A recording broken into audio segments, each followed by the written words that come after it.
Hi ladies and gentlemen, and welcome back to Genshin Impact. Today I am here with my lovely jubbly community above head. We are going to be talking about Ayaka today, and I want to stress that this is for excitement and also preparation purposes. If you are not a fan of spoilers or hinting at what she could potentially be weak in, then I would highly advise you leave. Again, I agree with the whole criticism of leaks when it comes to leaks that you cannot control being leaked for. So if you have the opportunity to not be spoiled, then you are granted that and you're good to go. But for the people who do like it and do like to prepare and do like to just get excited for what we maybe are trying to get or what we are putting so much effort and saving for, ideally you would not save for something that you are not going to enjoy or not having the means to build properly, and it's not going to advance your progress if that is something that you want. So again, if you do not want to get spoiled in any way, shape, or form, then please leave. Cool. Now, the second thing is that Ayaka's trailer actually came out now. Within editing land, I might shoe in some editing things to show you guys what we're exactly talking about, but generally speaking, we're just kind of here to shoot the shit and talk about what potentially could be Ayaka's weaknesses and how teammates can actually fix that. And we're all going to be speculating, right boys? Speculation. All that. Okay. Anyways, ladies and gentlemen, let's get into it. Also, stream, like I've been saying for such a long time, you're gonna need to carry me because I was really juiced up for Ayaka. Nope, Yoimiya. And I am not getting Ayaka, so I'm gonna need all you simps to help my ass out because I am lost. Okay? Alright, so Ayaka is going to, and this is gonna kind of, again, hopefully, she's out right now, we see her gameplay, so hopefully this isn't too much of a spoiler, but here we go. In the trailer that we've seen, she can ghost into the ground, and when she pops up, she is given, we could see and notice that when she pops out of the ground, she does a little bit of cryo damage as well as her weapon is imbued with cryo damage. So this leads us to believe that she's going to be scaling off of cryo damage, and she's kind of got that weird Japanese Ronin kind of sheath and unsheath, and then 1,000 things get separated because anime. Regardless, she has that. So she's speculatively a very, very good main DPS. She is. Regardless, so she's going to be doing a lot of her melee attacking and dunking into the ground and popping back up with her weapon also being imbued with cryo, which is fantastic. But there are some weaknesses, I think, a little bit to her, mainly in her cooldowns. Maybe, possibly. Things are subject to change, but at least if they stay how they are right now, a little bit afraid of that. She does have an ability, which we know about, which when you activate her E, she does this massive, like, what do you call it? Fucking guys, help! Snowdrop. It's like what's it called? Like the little tiny snow. I'm thinking of the thing. Snowflake. Thank you, Carlos. She does this massive snowflake. Sorry. She does this massive snowflake kind of AOE hit, doing a shit ton of cryo. Thank you, Sparks, as well. Doing a ton of cryo damage around her, which is very, very good. Doing a decent amount of burst damage. And again, if things are to be believed, this is going to be bursting out in 1 second and being on a 10-second cooldown. So it's going to take a little bit of time, and maybe possibly when you use that ability, you're going to get a slight bump in your damage. So that's nice. Again, kind of cementing her as a main DPS, but again, the cooldown is heavy, so that's something we probably should aim towards and kind of bet on the consistent factors that she does have. I digress. Also, we can infer from the trailer that we've seen, for her ult, cast this giant snow globe kind of like effect or torrent that just does a bunch of impact damage and then eventually pops. This is also on a potentially 5-second duration, speculatively also on a 20-second cooldown. So, and it also costs 80 to use. Now, those things can change a little bit, although usually in the past they haven't. Regardless, the cooldowns is what worries me. Now, the good news is that Ayaka is basically a person who can always deal cryo damage with her melee. Fantastic. Just by going into the ground and popping back up. Not only that, but she has traversal stuff, but she also could be a little clunky because that's it's like hit or miss. Some people love the way Mona moves, most people don't. I think it's a little clunky. You get caught on shit too often. Also, it's hard to dodge because you go into the ground and then you have to pop back up, and it's a little weird. So that to me is one of the weaknesses that she is going to have. Is within the nature of not being able to really like dodge, or if you are dodging, you're kind of forced to dodge within a longer duration by going into the ground and popping up. long story short, having any character such as a Zhongli would be fantastic. The reason why Zhongli stands out a little more than anybody else is, yes, he's a 5-star, but he also reduces elemental resistance, not physical. And predominantly, Ayaka is going to be doing a shit ton of elemental because when you go on the ground, you're getting cryo. So, to me, I think Zhongli, a great fit here. I also, just because, again, I don't know, she's either going to be like unkillable, dodging into the ground, or she's going to be kind of like Mona, where it's kind of hard to, it's just clunky. Feels clunky to kind of dunk into the ground. It's got a weird duration to it. It feels like kind of sticky, like you're not actually able to pop up when you want. I digress. So having Zhongli's shield there would just be a nice bit of additive damage, or protection, so that could be great. Now, the other thing, and this is something that is a character that everybody utilizes, but I think she could utilize more. Okay, so Shincho, can be put anywhere and he's going to deal great. But Ayaka's main strength, it seems, is the fact that she's always going to be able to do a bunch of cryo damage. She's also scales off of critical damage, so her based hit is going to hit really, really hard. And having a person that basically can give you prolonged damage in the downtime of using her E and using her alt, which Shincho does have. He has a long-ass alt ability, which can constantly keep proccing out damage. Can be very, very good, and I think she's going to be able to utilize that better than just about anybody. Just be sure to, when you pop up, then activate Shincho, not sit there for 10 minutes in the ground with Shincho's alt activated. That could be a little shit. And I don't, honestly, the other character that comes to mind that's going to be really good for her is because she is going to constantly be applying cryo. You don't want to have Ayaka with a ton of elemental mastery, because she's going to be applying an element constantly. I don't think there's going to be a time when the enemy doesn't have an element on them. But, which is great, so if you do have a Xinyan, and you're planning on building a great Ayaka team, if you have Xinyan, and you pump her full of a shit ton of elemental mastery, and recharge, that you can use her alt, which is the main thing you're going to be using, that can be pretty substantial, especially if you're also building Sucrose, who's going to give her that. Now, unlike last time with Uemiya, I do think Sucrose, without a single doubt, is the best choice, because Ayaka is heavily melee based. Ayaka cannot hit, most likely, people up in the air when Venti is sucking them up in the air. But she can benefit from the fact that enemies are being clumped up, especially considering her alt is this giant kind of snow globe, very similar to what seems like Diluc's alt, except slower and lasts a little longer, 5 seconds of a ball kind of traveling through the air. So I think Sucrose fits in perfectly with what she is going to be built, or how you're going to build her. Does Diona work? Yeah, kinda, but I don't think... I mean, yeah, well, Diona works for everybody, is the thing. So, it's like, with just the elemental mastery could be great. The healing, sure. The shield, I don't know, because I keep going back and forth with... We don't know how her combat is going to basically feel. So we don't know if like, the dodging into the ground is going to feel super good. It's going to feel like you're immune for a half a second. Feel great. Or if it's going to be like, fuck, just let me up. I just want my cryo and I want to leave. I don't know what it's going to be. So that's my ideal team. I don't think Bennett is going to be great here. He could. Bennett's good anywhere, arguably, but any character that has to move a lot is gonna not be able to benefit too hard from that. Again, honestly, the best character that you could use for Ayaka is a support pyro character, and there's not a lot of that in the game as of right now. Besides her, and Xinyan gets the short end of the stick a lot of the times. But if you build her for a shit ton of elemental mastery, and you build her for a shit ton of recharge, maybe be pretty decent. But she also has like a 5-second cooldown on being able to utilize her alt or something like that.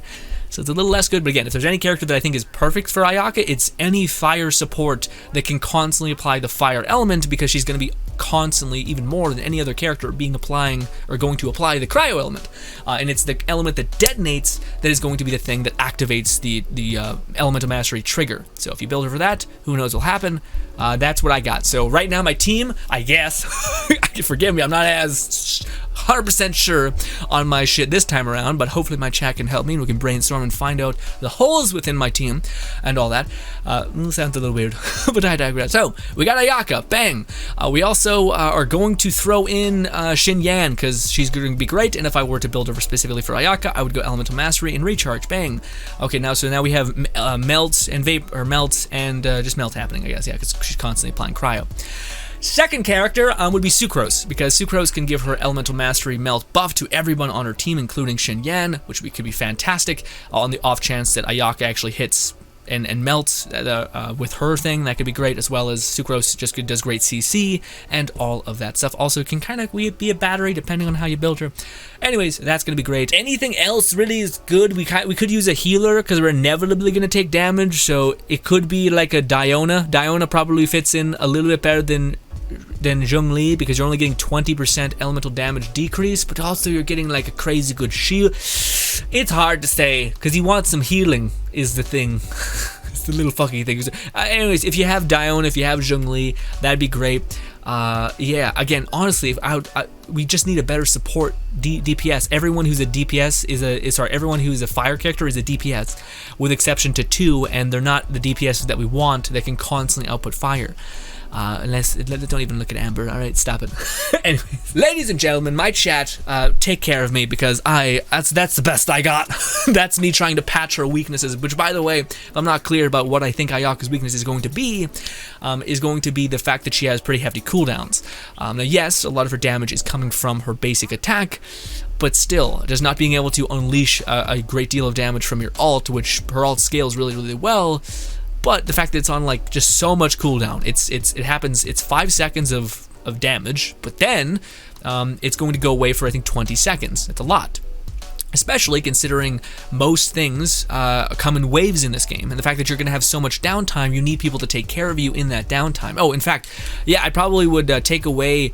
I might take away Sucrose and just go with Xinqiu. So I would go Ayaka, Xinyan, Sucrose, and Xinqiu, because Xinqiu can give you healing and also constantly apply the water dot, so you'll be going back and forth between Vaporize and Melt, and also Sucrose will be helping spin that up and kind of turn that into a soup. So again, we don't know how like if dodging or going into the ground is going to be like a utility or a curse. We don't know. We don't know if it's going to be like very intuitive and feel good and not get stuck on shit constantly. Or if it's gonna just be nothing but profit. In that case, we can use it to basically avoid damage outside of a certain number of attacks that Hilichurls can do and whatnot. But help me, chat. That's all I got. Which is to say, I theory craft for 20 minutes before the stream, which is nothing, by the way. Ayaka, or not Ayaka, Yuimiya. I was going for 3 weeks thinking about what she could work in. Also, I'm the worst. I say Xinyan when I mean Shangling. Shangling! Sorry, I keep saying Xinyan, it's Shangling. I'm gonna do a stupid edit that's like, I'm the worst. I'm the worst, here's what I mean. I'm the worst, I hate myself, here it is. And yeah, for what it's worth, Xinyan might work. The thing is that Xinyan is built in a weird way to where her shield is so weak that it'll bust in half a second. And her ult is pretty good, but we need prolonged fire output. We don't need a burst of output because we're going to be mainly playing Ayaka. I guess we could quickly switch to Xinyan, and then switch to Ayaka, but then you'd be detonating with Ayaka and not the vice versa. And then if you were going to do it the other way, you could like use Ayaka's E to do a bunch of like cryo damage to everyone around you and then switch to her. And then you get some shielding as well. It's not a bad combination. It just feels like there's better options. But if you've already built her up to shit, then why not throw her in the mix? Yeah, but you'd have to build her shield to be able to last, because her shield, if you have the specific requirement, or even just have Constellation 2, you're going to permanently have the shield's best effect, which is constantly pulsating with cryo. It's just, no matter how you build her, it doesn't detonate for that much. Yeah, whereas I think, Shangling's ult does, when it hits pretty fucking hard, especially if you have it leveled up. She is Genshin Virgil, for sure. I was hoping that she would, so here's the thing, a lot of people, when they've seen some, speculative footage of Ayaka that could have been made by some person, although really well, I thought that she had like 3 E's. So she had like, how Xiao has 3 dashes or 2 dashes or 1 dash? No, 2 dashes at a base. Regardless, I thought her E was going to basically be this like anime awesome sheath and resheath, and then like the bunch of damage was just going to spit out and like swirl an enemy, basically like hit an enemy 6 times and then stop, which I thought was going to be awesome. Instead, we're getting this like mass AoE thing that has a huge cooldown, and I'm like, that is significantly less cool. But what we were seeing is apparently, speculatively, when you use her 4th attack, it does do that like weird anime sheath, and then a bunch of damage just kind of happens, which hits 3 times, which could be really good, and that's what people are speculating why Ayaka is going to be great.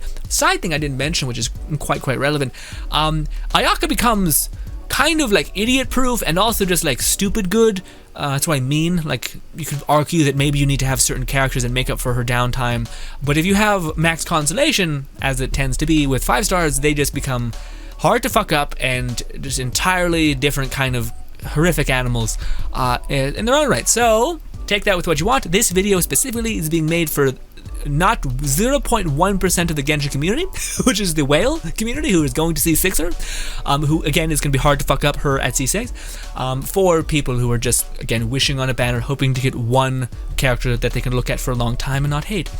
So yes, Lone Ticket says, this is her elemental skill. It launches enemies. Yeah, that's the thing. That's what people were saying as well, or that's what something people can infer, which I don't know if it's a good thing or a bad thing. The fact that it launches enemies away from Ayaka, I don't know. That seems like kind of a bad thing to me, honestly, because like you're like, fuck, now I gotta run over there, or you start spreading enemies out, which, I mean, maybe Sucrose could be great for that, because she pulls enemies in, so you're gonna be pushing them out and pulling them in and dealing a bunch of cryo damage and swirling that. With the buffs to Elemental Mastery, it just gets even crazier, especially with Sucrose, not just Venti. But yes, Carlos says, also, Sucrose could help with CC when you want to use the... Oh, yeah. Venti... That's the argument, maybe, that also Venti could be good, but I don't know. Do you think Kazuha could be good for her? I don't really know, because I feel like well, first of all, you kind of need to weirdly, slightly play Kazuha, and I feel like you'd have to play Kazuha, do your death from above jump hit, and then like putt around in the ground and then pop up, which maybe doesn't take that long, but I don't know. We don't know like how long do you need to be in the ground in order to benefit from the cryo weapon. I think it's instant, but who knows? Hi, ladies and gentlemen, me here in post and or in editing. I wanted to mention one thing. I think Kazuha is amazing for Ayaka. Now, yes, he doesn't really help with the CC department. He kind of just puts out a giant kind of like damaging swirl zone, which is good because you're always going to be able to quickly activate the swirl because you're going to be outputting so much cryo. But one of the things I forgot that Kazuha does, which is invaluable to Ayaka, is anyone who can buff elemental damage. Anyone who can buff elemental damage is incredibly valuable. Hence why, again, Sucrose with the Viridescent Veneer set can be absolutely massive and incredible, weakening them to, of course, your element that you're dealing, which is cryo, which is what you're going to be swirling, and all that stuff. Now, again, Kazuha, for those guys who do not know, if you build him for high elemental mastery, a percentage of the amount of elemental mastery that you're able to have will get converted into whatever is swirled. It will buff that element's damage. So all you basically need to do is affect an element onto an enemy. You can do this by hitting your E when you're entering into combat, switching over to Kazuha, activating his ult, and then, of course, just benefiting from the fact that now you have anywhere from 30 to 40, which is basically another goblet, a cryo goblet for Ayaka, which can be incredible. So if you happen to get Kazuha, even C0, that is perfect and amazing and fantastic. Well done. Although, if you have C2, you can give him some badass elemental mastery sharing, which is cool too, but yeah. Anyways, back to the video, sorry. Lone Syndicate says, okay, here's my team for Ayaka. Any Pyro character and 2 Animo character infusing swirl with cryo, which hits Cryo Swirl with a Pyro character. If you have Kazuha perfect, so that's just like using Ayaka kind of as just an elemental application, and then like pushing her to the side whenever you want to like deal some long ult damage, because all of the Animo characters' ults last a crazy long time. I could kind of see that working, although it seemed like it'd be a little fucky to queue up. Because it's like both Kazuha's and Venti's ults kind of take a little bit of time to like come out of them, and there's also like a priority to elemental infusion. Because I could see Kazuha, like his ult, working with Xinyan in a weird way and also basically if Kazuha's ult is going to be turning into a fire ult, which would be really easy to do because it's like one of the first priorities, and it could turn into fire if you have a Shangling. And then you go in there with Ayaka, you'll be doing cryo damage and you'll be constantly applying a melt, and it wouldn't really matter what's detonating it. You could try to bet on elemental mastery, but regardless of what do you call it when you build Wind Boy, fucking god, there's so many names and they're all so weird. Kazuha, thank you, as Lone Syndicate already said it. Kazuha's ult, you're already building for elemental mastery, so if his ult hits Kazuha actually fits in quite well. I wasn't remembering the fact that Kazuha you build with elemental mastery. So if his ult does hit, which it's on a slight cooldown, so the odds of it hitting and being the thing that detonates is quite high because Ayaka is going to be constantly applying cryo. and then that melt could hit with the high elemental mastery, which could be great. And if you have Sucrose's like CC, that can bump up his. Oh, actually, no, because that doesn't work. Apparently, Sucrose and Kazuha don't play tradesies, which is a weird thing. Anyways, but still, would just be good. If you have a Venti in that case. But again, Venti pulls enemies above, and already sword users have a tendency to have low reach. They're like little tiny babies scratching at the sky. Yeah, that's a good team. Again, yeah, I didn't think about the whole Kazuha thing about how you're building him for elemental mastery. And how as long as you had like a Bennett or something that infused his ult with fire, and then you just play in the domain expansion of Kazuha with Ayaka, she could just constantly apply a melt. And especially considering Kazuha has a slow. Yeah, well, no, Sucrose also doesn't have, like, Venti struggles from the problem, him being too quick. Like, he does death by 1,000 cuts kind of gameplay weirdness, which also means that it's very hard for Venti not to be the thing or he's not the thing that detonates, sorry. He's the thing that applies but doesn't detonate, if that makes any sense. Whereas both Sucrose and Kazuha have, like, a time interval of, like, wait, pop, wait, pop, whereas Venti's just, like, constantly firing. So, yeah. Carlos says, even Albedo would be nice with the 120 elemental mastery when you use his burst. And with his skill, you would be getting a lot of shit. That's true. Yeah, I didn't even think about that. That's a good point as well, Carlos. Yeah, because you're basically constantly cryoing things, and as long as you have Albedo's thing on the field, you're gonna be detonating. Also, Zhongli. That's an aspect. If you have Zhongli, that could also be crazy good. I mean, yes, Albedo works because of elemental mastery.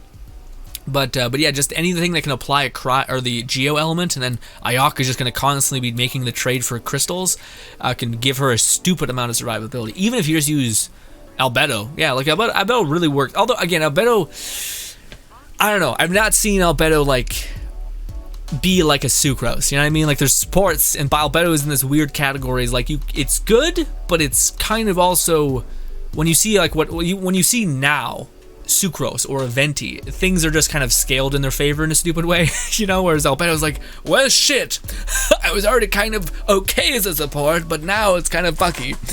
But even still, I think it'd work fantastically. Again, one thing I also got to get in a better habit of doing is that there are other team comps that people may be able to use that are of greater value than other people give it credit for, or that other people can use. Like, not everybody has 5-star characters and etc. But that's the thing. The one thing that doesn't really work too well is I don't know how well, like, new high-value Electro characters will be for Ayaka, because Electro and Cryo deal super conduct, and she's, unless I'm mistaken, doesn't do physical damage. So super conduct is relatively useless, so that means Fischls and Bidos and the supposed Electric Traveler all kind of don't seem like they're like the ideal pick. Again, Mona amplifies damage and causes the wet status so that you're basically constantly freeze-locking people, which could be really good, although I don't think Ayaka is going to struggle from, like, melting bosses. I think we're going to see probably the week that Ayaka's here, her ult just shredding a boss in, like, a couple seconds as it slowly passes through them and rips their soul out of their body. So I don't think that's going to be the problem. I think Ayaka's weakness is going to be the fact that her ults are on a long cooldown. But if you happen to get really lucky with artifacts and you can get like 200 critical damage and like a 60 critical rate, I think her scaling, and you have a cryo cup, yeah, I think it'll be able to, her base melee I think will be more than enough just to shred some stuff, but we'll see. Yes, I don't think she's gonna be bad, but I do think the fact that she has long ult cooldowns is her, if there is any weakness, the only weakness I think could matter quite heavily. Loonstick says, the important thing, timing. I feel like if you're attacking with Ayaka real fast, you would be doing reverse melt, and that point doing the 1.5 times. Yeah, exactly. Yeah, so that's the thing where I think Venti would fall apart, is because he's being the application of the damage, which is not good. My other idea is doing a permafrost team with Ayaka, another cryo character, Andy, and Hydra. Oh yeah, no, I think it's, again, if you want a permafrost team, fucking Shinsho with a decent amount of ult, maybe even the Favonia sword, so you're constantly generating particles, so you can back to back as ult. Or just give him the sacrificial sword and use your E twice and just benefit. And then Ayaka, just anyone who could deal, again, Mona, although Shincho is he just applies so much goddamn water damage that it seems like it's just, yeah. Poor Chungyun, he's forgot. It's true, it is sad. Although, I did see some gameplay with Chungyun when, like, a fully built Chungyun, and he actually can pop off if you build his ult. Like, I just seen a person switch to him, use his ult, and then someone just got wrecked. And I was like, whew, crazy. Although I think Chungyun got a bad name because his ult, like, infects your damage. And if you're a person who played Razor or something like that, you're just like, I hate him. Get him away from me. He ruins me. Anyway, talk about Geo characters. You could run Ayaka with 2 Geo characters for the 15% bonus damage. And a 4th character would you like or feel comfortable with? Yeah, it's true. Yeah, but that's the thing. Geo Resonance is always kind of just like a nice soft cap if you just have it. But with that being said, if you don't have Albedo and Zhongli, then you're kind of like, yeah, what are those other options? Ningguang, which is a main DPS, which you don't kind of want to rock 2 main DPSs, I don't think, whilst you're doing that, although she is ranged. And that is the other thing. I think I'm hearing a lot recently about, like, Ayaka is going to be busted, like, insane. Like the new best character. But man, one thing that people are considering, though, is she could do stupid damage, just ridiculous damage. But there is a character in this fucking game that can basically attack from anywhere and hits like a goddamn bullet train. It's just like, it's like the range game is a real game. Okay, the fact that you can't reach shit is real, especially if you're a tiny little Japanese girl with a small sword. Okay, I can imagine that being the most frustrating shit possible. It's like you can do all this damage, but you're just waiting there like an asshole, waiting for Dvalin to fucking touch the ground. I say this as a person that's like that, and I so wish I got like Ningguang constellations or what do you call it, Yenfi constellation, just so I could feel what it's like to not have to be on other people's schedules, which sucks ass, which is why I'm very excited for Yui Ming. Anyways. Oh, but as if I were to run, what would be a good team if Ayaka, and then I would assume Zhongli and Albedo, just because they work really, really well together. And maybe like you could choose Ningguang, because Ningguang is also just insanely good for Geo buffs and all these things, and also you could get range. But what would be the other character? Honestly, Bennett kind of comes to mind, just so you could apply fire, heal, and just get a great deal of attack. Although Shincho also would just give you permanent. Oh yeah, I'd choose Shincho, yeah, because he would give you just enough. I don't think with Zhongli you don't need fucking any healing, so you just need the littlest bit. So Shincho can take care of you. And also you're just getting the buff damage and constantly freezing people, and you're constantly producing a shit ton of shards, because there wouldn't be, if you have Shincho and Ayaka, I don't think there'd be a single moment where one of them doesn't have an element that Zhongli or Albedo could detonate. So there's that. There's that.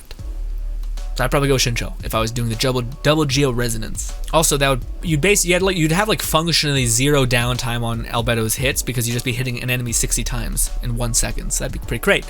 But yes, also Grin, we forgot to talk about weapons for Ayaka. Is there a weapon for Ayaka? I didn't look. Syndicate help. Also, honestly, Carlos, you've been great too. Also, Sparks, love you being here, buddy. I don't think I have any good weapon in mind. Festering Desire would be just good for her ult. We need something that would buff her main attack. Blackcliff Sword, apparently, as Lone Thing it says, is a pretty good weapon for as far as 4 stars go. I think it scales off of crit damage, so you'd have to get a lot of crit rate within your substats and your last artifact. But I think it could work pretty well as well. Also, it's basically when you kill things, you increase your damage. It is a weapon that you can buy from the shop with, I think, Star Glitter or Dust or whatever it's called. Lion's Roar, I forgot the weapon's passive. Lion's Roar gives, I think it's a elemental mastery, and also it increases the damage that enemies take that are affected by fire and electro, I believe. No, but Blackcliff makes sense. Also, yeah, I didn't even. Okay, another weapon that I had got. Ah, fuck! I gotta pause it, and it's gonna throw us out of the business. Fuck. So it looks so nice. Anyway, okay, so the Blackcliff Longsword is a fantastic weapon for Ayaka. This one, I believe, scales with critical damage, which is always valuable, and I believe it's when enemies are close to you and you kill one of them, I think you build damage stacks or something to that effect. The passive stat doesn't really matter as much as the fact that you're getting crit damage, but I think a weapon that could be really good, especially if you're not really keen on, because you're going to be playing a lot of Ayaka, a weapon that I think what I would try to use if I did get her, which I'm not, I'm sure I'm not, is this one. You get crit rate, which for those guys who do not know, Ayaka scales with crit damage, so having a great deal of crit rate here could be nice, and you could just go with a artifact to get crit damage, which is probably a little bit easier to get than this shit. maybe not, because you can always just buy this. This is a season pass weapon for those guys who do not know. But its main attack is pretty great. Increases damage dealt by your normal attack by 20%. Flat. That's fantastic. Also, Ayaka is going to predominantly deal normal attack damage, so I think this is perfect for her. The Black Sword, A-grade shit. Anyways, also, this is just something that I think could let you go like full-blown like damage build, but 60% of your attack, which your attack is going to scale very, very well, is going to return to you as HP, and this can occur every single time you get a critical hit. Also, this is going to be on a 5-second cooldown, which is pretty damn crazy, especially if you're going to be hitting for a couple hundred. That's pretty damn good, and this can functionally give you an out for using a healer. Not only that, but its base attack scales pretty well as far as 4-star weapons are concerned. Yeah, just the 20% damage weapon on top, and this is something that you could potentially get multiple of if you're planning on doing the season pass, although you do have to spend $14 to get this, unfortunately, just because it is a season pass weapon, but you're not just getting this, but you're getting a shit ton of other experience books and stuff like that. Again, this is Lion's Roar, increases damage for Pyro and Electro, not very good for her because you're going to be predominantly dealing cryo damage and detonating that if you build other characters to use in sequence. If you're planning on building Zhongli, this can actually really work for you. It's giving you, 28 crit rates when your health is above 90%. Fantastic. And also it's giving you a shit ton of critical damage on top of all of that. So it can just really, really work in that regard. But yeah, but also it has a little bit less base attack, so its damage, honestly, this one's a little fucky. This one's like, well, yes, but again, just the base attack scaling is so nice on a lot of these weapons, and can, again, base attack is what scales up everything, your ult, your E, so yeah. As things like this, base attack doesn't really do much here, because it just gives your elemental skills crit or damage is increased, which is good if you want to build her as like a weird support, although she has so much cost for her E, or for her ult, sorry, her ultimate burst, that it's probably not best to build her just to use that, especially with how long the cooldown is. So yeah, again, Ayaka's kind of made to be a main DPS, and this weapon I think facilitates the way she plays quite well, especially if you just want to go full blown into damage and all that. All right, ladies and gentlemen, but that is everything I got, as well as everything my lovely people have when it comes to building Ayaka. Again, she's a very somewhat, not very much, seems like a selfish DPS. It doesn't seem like you can get much out of her outside of using her base stuff, but again, the fact that you can constantly have cryo in your arsenal is fantastic. Also, one thing I didn't mention is Chung Yung could also potentially work, because he's giving her greater attack speed, helping her move through her combos very well, although people are speculating that you're going to be able to get to her 4th combo, and then you should just cancel it, just because that's where a lot of the damage is going to be. Also, it's going to look pretty cool in that regard. But regardless, that is everything that I can come up with, which when it comes to Ayaka increasing her kind of what seems like her potential weaknesses and buffing what she does really well, which again, she's constantly outputting cryo, so if you have any sort of fire characters, honestly, I think this is going to be Shang Ling's moment to shine in a weird way, especially if you build it for elemental mastery and recharge, and just tried to make her ult hit for as hard as it can. The bad news is that it's on a fairly long cooldown, but the good news is you can also, so is Ayaka's main ability, so you can kind of, in the downtime of one, you could use the other, and all those kinds of things, as well as a little tip for a weapon that I think would be really good, which is the Black Sword. But anyways, ladies and gentlemen, thank you so much for your time. Hope you guys do enjoy the rest of your day. If you did manage to like or share the video around, much love, as always, more than I deserve. Thank you again, and goodbye. Also, good luck on rolling for her and preparing for her. Goodbye.